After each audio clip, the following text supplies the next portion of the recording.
Geetha,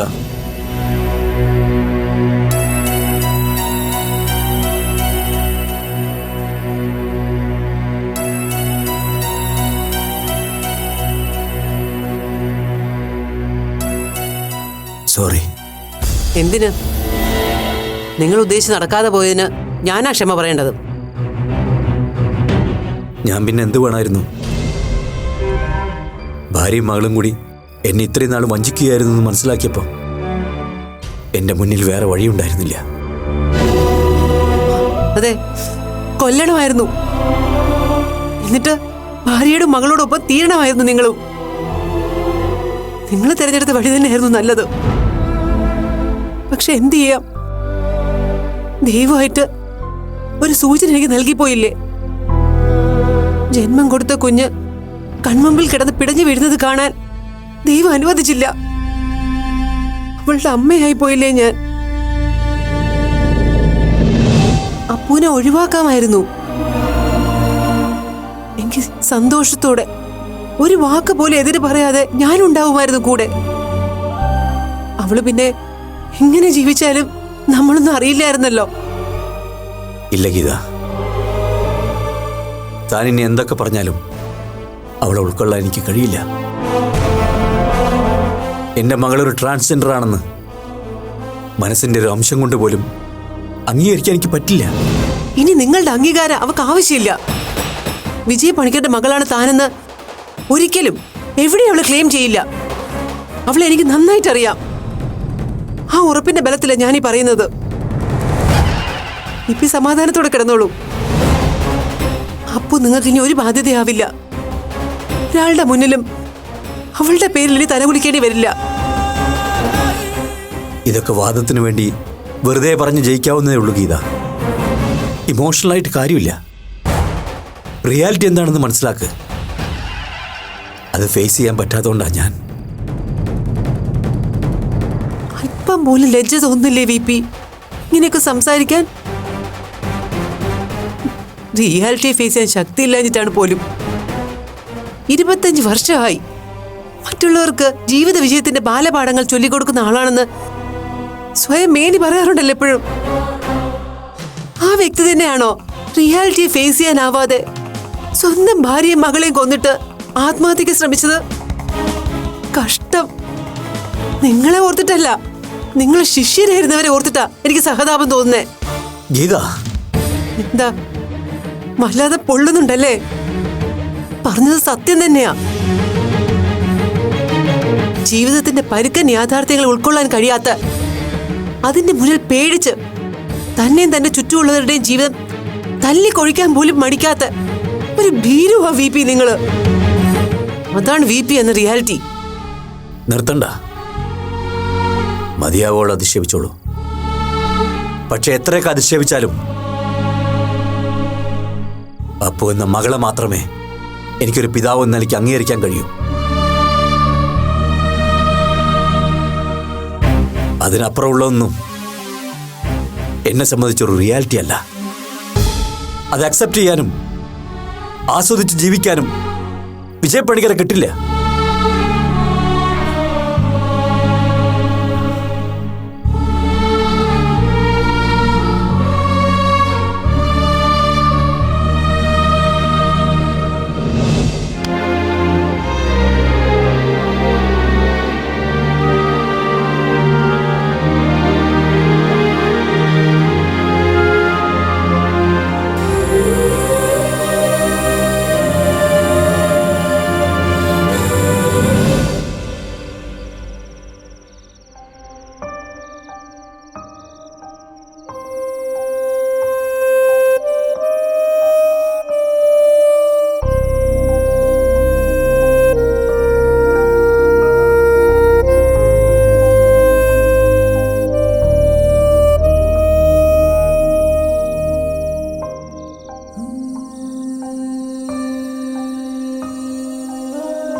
hello. ആ hello, Geetha ഇപ്പൊ എവിടെയാ? വീട്ടിലാണോ? അതെ. എന്താ ഡേസി? ഒന്നുമില്ല. ഞാനൊരു കാര്യം ചോദിച്ചാ സത്യം പറയണം. ശരിക്കും അവിടെ എന്താ സംഭവിച്ചത്? ഗീത എന്നോടൊന്നും മറയ്ക്കാൻ ശ്രമിക്കണ്ട. എല്ലാം ഞാൻ അറിഞ്ഞു. നിങ്ങൾക്കൊക്കെ ഇത് എന്താ പറ്റിയത് ഗീതേ? ഒരിക്കലും വിജയിൽ നിന്നും ഗീതയിൽ നിന്നും ഇങ്ങനൊരു പ്രവൃത്തി ഞാൻ തീരെ പ്രതീക്ഷിച്ചതേയില്ല. ഡേസി, അപ്പു അവിടെ ഉണ്ടോ? അതറിഞ്ഞിട്ടിപ്പോ എന്തിനാ? രണ്ടാളും കൂടി ആ പാവത്തിനെ അവിടെ നിന്ന് ഇറക്കി വിട്ടതല്ലേ? എന്ത് കാരണത്തിന്റെ പേരിലാണെങ്കിലും സ്വന്തം കുഞ്ഞിനെ ആ വീട്ടിൽ നിന്ന് ഇറക്കി വിടാൻ എങ്ങനെ മനസ്സനുവദിച്ചു നിങ്ങൾക്ക്? ഇത്രയ്ക്ക് മനസ്സാക്ഷിയില്ലാത്തവരാണോ നിങ്ങള്? കഷ്ടം. ഡേസി പ്ലീസ്, എന്നെ എത്ര വേണമെങ്കിലും കുറ്റപ്പെടുത്തിക്കോളൂ. എന്റെ അപ്പു അവിടെ ഉണ്ടോന്ന് പറയൂ ആദ്യം, പ്ലീസ് ഡേസി. ഗീത വിഷമിക്കണ്ട, അപ്പു ഇവിടെ ഉണ്ട്. ഭാഗ്യത്തിന് കുട്ടിയെ ജോബിൻ വഴിക്ക് വെച്ച് തന്നെ കണ്ടു.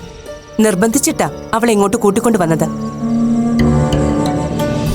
കാര്യങ്ങളൊക്കെ ഏകദേശം എനിക്ക് മനസ്സിലായി ഗീത. ഇങ്ങനൊക്കെ ചെയ്യാൻ വിജയ്ക്ക് എങ്ങനെ മനസ്സ് വന്നു? കേട്ടിട്ട് എനിക്ക് തന്നെ പേടിയായിപ്പോയി. വിജയെക്കുറിച്ചുള്ള എന്റെ ഇതുവരെയുള്ള ധാരണകളെല്ലാം തെറ്റായതുപോലെ. ഡേസി, അപ്പോ അവൾക്ക് എങ്ങനെയുണ്ട്?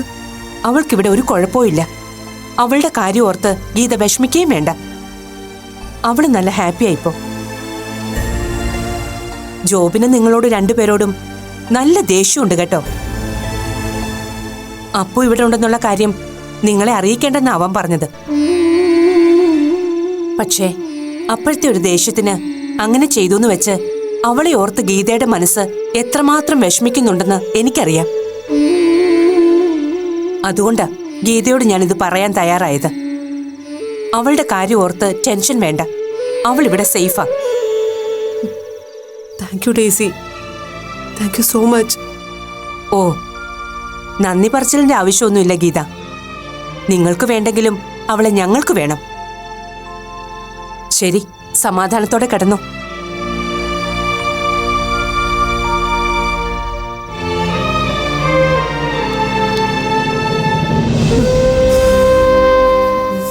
ദൈവമേ,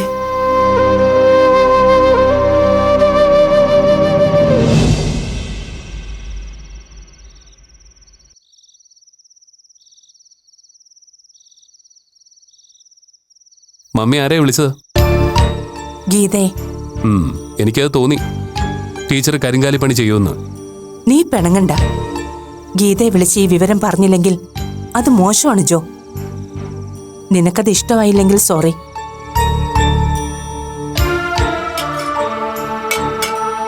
അതിനിപ്പോ എന്നോട് മമ്മി സോറി പറയേണ്ട ആവശ്യമൊന്നുമില്ല. മമ്മിക്ക് സത്യം ഗീതാൻ്റെ വിളിച്ച് പറയണമെന്ന് തോന്നി, അത് ചെയ്തു. സന്തോഷം. പിന്നെന്തിന് ഇതൊന്നും തൽക്കാലം ആരെ അറിയിക്കണ്ടെന്ന് ഞാൻ പറഞ്ഞപ്പോ സമ്മതിച്ചത്? നിന്നോട് ഞാൻ അങ്ങനെ സമ്മതിച്ചു എന്നുള്ളത് നേര് തന്നെയാ. പക്ഷെ പിന്നീട് അതേക്കുറിച്ച് ആലോചിച്ചപ്പോ നമ്മൾ അങ്ങനെ ചെയ്യുന്നത് ശരിയല്ലെന്ന് എനിക്ക് തോന്നി. എത്രയൊക്കെ ആയാലും പെറ്റമ്മയല്ലേ മോനെ. അവൾ എവിടെയാണെന്നറിയാതെ ആ പാവ എത്രമാത്രം വിഷമിച്ചിട്ടുണ്ടാവുമെന്നറിയാമോ? അപ്പു സേഫായിട്ട് നമ്മുടെ കൂടെ ഉണ്ടെന്ന് അറിഞ്ഞപ്പോഴാ ഗീതയ്ക്ക് സമാധാനമായത്. ഇത്രയും സങ്കടമുള്ള ആൾക്കാര് ഇങ്ങനെയൊക്കെ ചെയ്യുമ്പോൾ ആലോചിക്കണ്ടേ മമ്മി? അച്ഛനും അമ്മയാണെന്ന് പറഞ്ഞതുകൊണ്ട് മാത്രം കാര്യമില്ലല്ലോ. ഒരാള് ഭാര്യയും മകളെയും വിഷം കൊടുത്ത് കൊല്ലാൻ ശ്രമിക്കുക, മറ്റൊരാള് സ്വന്തം മോളെ വീട്ടിൽ നിന്ന് ഇറക്കി വിടുക. ഇതൊക്കെ നാട്ടു നടപ്പുള്ള കാര്യമാണോ? മക്കളോട് സ്നേഹമുള്ള രക്ഷിതാക്കൾ ഇങ്ങനെയൊന്നുമല്ല പെരുമാറേണ്ടത്. സമ്മതിച്ചു, നീ പറയുന്നതൊക്കെ ശരിയാ. ഗീതയുടെയും വിജയുടെയും പ്രവൃത്തിയെ ഞാൻ ഒരിക്കലും ന്യായീകരിക്കൊന്നുമല്ല. എങ്കിലും അവർക്ക് എന്തുകൊണ്ട് ഇങ്ങനെ ചെയ്യേണ്ടി വന്നു എന്ന് നമ്മളും ഒന്ന് ആലോചിക്കണ്ടേ? വിജയ് ഇതൊക്കെ പ്ലാൻ ചെയ്തതാണെന്നെങ്കിലും പറയാം. പക്ഷെ ഗീതയുടെ കാര്യം അങ്ങനെയല്ലല്ലോ. ആ സമയത്ത് സംഭവിച്ചേക്കാമായിരുന്ന ദുരന്തത്തെക്കുറിച്ച് ഓർത്തപ്പോ ആ പാവത്തിന്റെ സമനില നഷ്ടപ്പെട്ടിട്ടുണ്ടാവും. അപ്പോഴത്തെ ആ മാനസികാവസ്ഥയിൽ ഗീതയ്ക്ക് അങ്ങനെ ചെയ്യാനാവും തോന്നിയിട്ടുണ്ടാവുക. ചിലപ്പോ അവരുടെ സ്ഥാനത്ത് ഞാനാണെങ്കിൽ പോലും ഇങ്ങനൊക്കെ തന്നെയാവും റിയാക്ട് ചെയ്യുക. അതൊക്കെ അപ്പോഴത്തെ ഒരു മനസ്സല്ലേ. ശരി, ഇനി മമ്മിയോട് തർക്കിക്കാൻ ഞാനില്ല. പക്ഷേ ഒരു കാര്യം പറയാതെ വയ്യ, രണ്ടുപേരെക്കുറിച്ചും മനസ്സിലുള്ള ഇമേജ് ഇപ്പൊ പോയി. പ്രത്യേകിച്ചും അമ്മയുടെ ഫ്രണ്ട് വിജയ് പണിക്കരുടെ കാര്യത്തിൽ. അത് തന്നെ എനിക്കും മനസ്സിലാകാത്തത്. എനിക്കറിയാവുന്ന എന്റെ മനസ്സിലുള്ള വിജയ് ഇങ്ങനൊരാളെ ആയിരുന്നില്ല. ഇനി അയാൾ വിളിക്കുകയോ വരികയോ ചെയ്യുകയാണെങ്കിൽ ഒരു ഫ്രണ്ട് എന്ന നിലയ്ക്ക് മമ്മി ഒരു ഉപദേശം പുള്ളിക്ക് ഫ്രീ ആയിട്ട് കൊടുത്തേക്കണം. ഇങ്ങനെയുള്ള ആൾക്കാർക്ക് ഈ മോട്ടിവേഷനൊന്നും പറ്റിയ പണിയല്ലാന്ന്. പഠിപ്പിച്ച പിള്ളേർ ഇത് വല്ലതും അറിഞ്ഞാല് അവര് പരസ്യമായിട്ട് കൂക്കി വിളിച്ചേനെ. കഷ്ടം. അല്ല, അപ്പു എന്തു പറയുന്നു? ഞാൻ എന്തൊക്കെയോ പറഞ്ഞ് ഒരുവിധം ഓക്കെ ആക്കിയിട്ടുണ്ട്. മെഡിസിൻ കൊടുത്തതുകൊണ്ട് നന്നായിട്ട് ഉറങ്ങിക്കോളും. ബാക്കിയൊക്കെ രാവിലെ സംസാരിക്കാം നമുക്ക്. ചിലപ്പോ വിജയും ഗീതയും കൂടി നാളെ വന്നേക്കും. എന്തിന്? അപ്പുവിനെ കൂട്ടിക്കൊണ്ടുപോകാനോ? അത് നടക്കുമെന്ന് എനിക്ക് പ്രതീക്ഷയില്ല മമ്മി. അവരിനി എത്ര നിർബന്ധിച്ചാലും കൂടെ പോവാൻ അപ്പു തയ്യാറാവുമെന്ന് എനിക്ക് തോന്നുന്നില്ല. പിന്നെ ഒരു കാര്യം, അവർക്കൊപ്പം പോകാൻ താല്പര്യമില്ലെങ്കിൽ മമ്മിയായിട്ട് അപ്പുവിനെ നിർബന്ധിക്കാനൊന്നും പോണ്ട. ആ കുട്ടി മെന്റലി ആകെ ഡിസ്റ്റർബ്ഡാ. ഇനി നമ്മൾ നിർബന്ധിച്ച് പറഞ്ഞയച്ചിട്ട് വല്ലതും സംഭവിച്ച അത് പിന്നെ എന്നേക്കുമായിട്ടൊരു സമാധാനക്കേടാവും.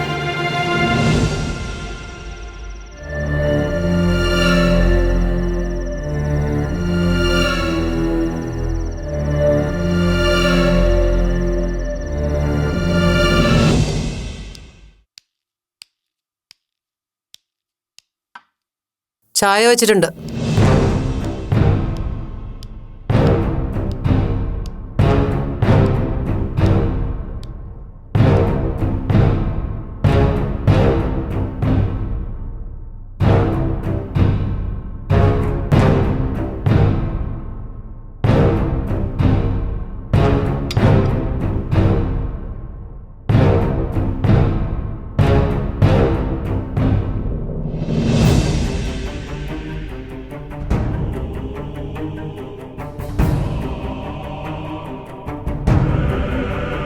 ചായ എടുത്ത് വെച്ചിട്ടുണ്ട്.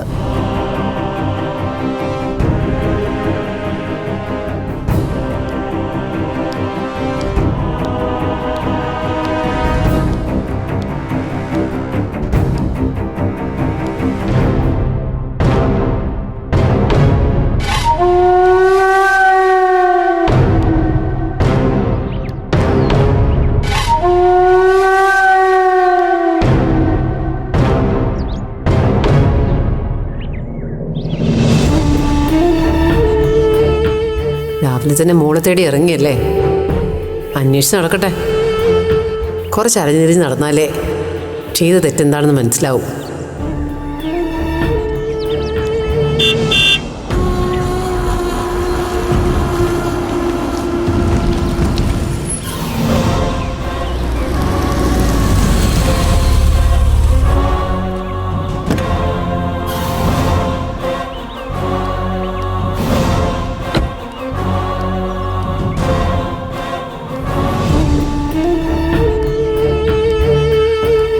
അന്വേഷണം പുലർച്ചയ്ക്ക് തന്നെ ആരംഭിച്ചോ?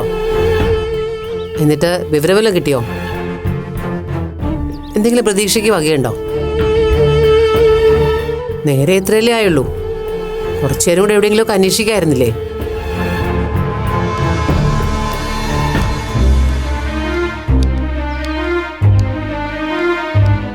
ഒരുപാട് അന്വേഷിച്ച് നടന്നതല്ലേ, നല്ല ക്ഷീണം ഉണ്ടാവുമെന്നറിയാം. ഇതേ ചായ ടേബിളിലുണ്ട്, ചൂടാറിയിട്ടില്ല.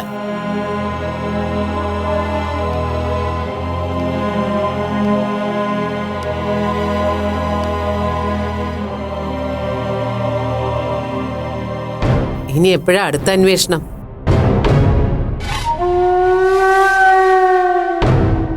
ബ്രേക്ക്ഫാസ്റ്റ് കഴിഞ്ഞിറങ്ങുന്നോ അതോ വെയില് കാറിയിട്ട് വൈകിട്ടേ ഉള്ളോ? അതിന് ഞാൻ അപ്പൂനെ അന്വേഷിച്ച് പോയതാന്ന് തന്നോട് ആരാ പറഞ്ഞു? ഞാൻ പോലീസ് സ്റ്റേഷനിൽ ഒരു മിസ്സിംഗ് പെറ്റീഷൻ കൊടുക്കാൻ പോയതാ. എന്തിന്? എന്ത് കാര്യത്തിന്? അവൾക്കിനി എന്ത് സംഭവിച്ചാലും അതൊന്നും നിങ്ങളെ ബാധിക്കുന്ന കാര്യമല്ലല്ലോ. പിന്നെ എന്തിനായിരുന്നു പെറ്റീഷൻ നാടകം?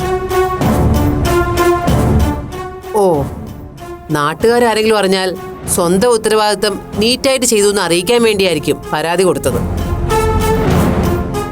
ആരുടെയും മുന്നിൽ സ്വന്തം ഇമേജിനൊരു കോട്ടം തട്ടരുതല്ലോ. നാട്ടുനടപ്പും നിയമവും അനുസരിച്ച് മാത്രം ജീവിക്കുന്ന ഒരു മാതൃകാ പൗരനാണല്ലോ വിജയ പണിക്കർ. ഇത്രയൊക്കെ കേട്ടിട്ടും ഒന്നും മിണ്ടാതെ നിൽക്കുന്നത് എൻ്റെ കഴിവുകേടായിട്ട് കാണരുത് താൻ. ശരിയാണ്, എൻ്റെ ഭാഗത്ത് തെറ്റുണ്ടായിരിക്കാം. അപ്പോഴത്തെ ഒരു മാനസികാവസ്ഥയിൽ എനിക്ക് അങ്ങനെ ചെയ്യാനാണ് തോന്നിയത്. പക്ഷെ അതിൻ്റെ പേരിൽ താനും തൻ്റെ മോള് കൂടി ചേർന്ന് എന്നെ ശിക്ഷിക്കാനാണ് ഉദ്ദേശമെങ്കിൽ ആയിക്കൊള്ളൂ, ഒരു വിരോധവുമില്ല. ഞാനും എൻ്റെ മോളും കൂടെ ചേർന്നോ?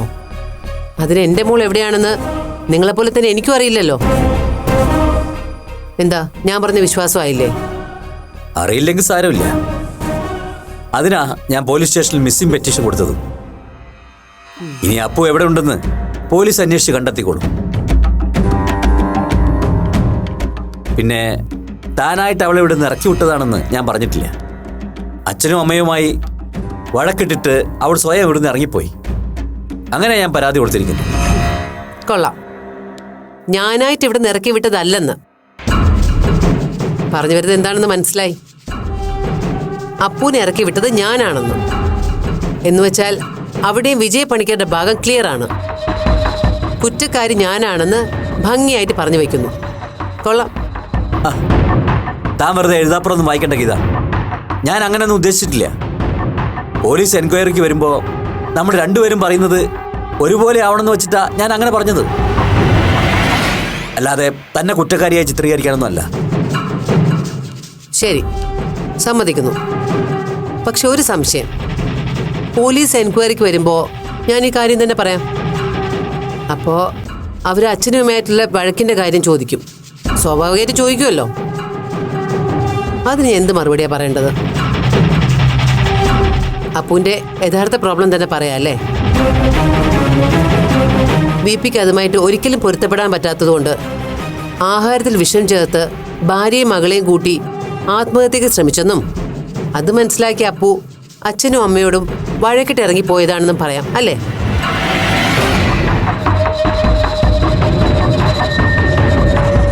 അല്ല, അങ്ങനെ പറയുന്നത് കൊണ്ട് വിപിക്ക് എന്തെങ്കിലും കുഴപ്പമുണ്ടാവുമോ? പോലീസ് ആത്മഹത്യാ ശ്രമത്തിനോ കൊലപാതക ശ്രമത്തിനോ വിപിയുടെ പേരിൽ കേസുമല്ലോ എടുക്കുമോ? ഇൻസൾട്ട് ചെയ്ത് മതിയായില്ലേ ഗീത?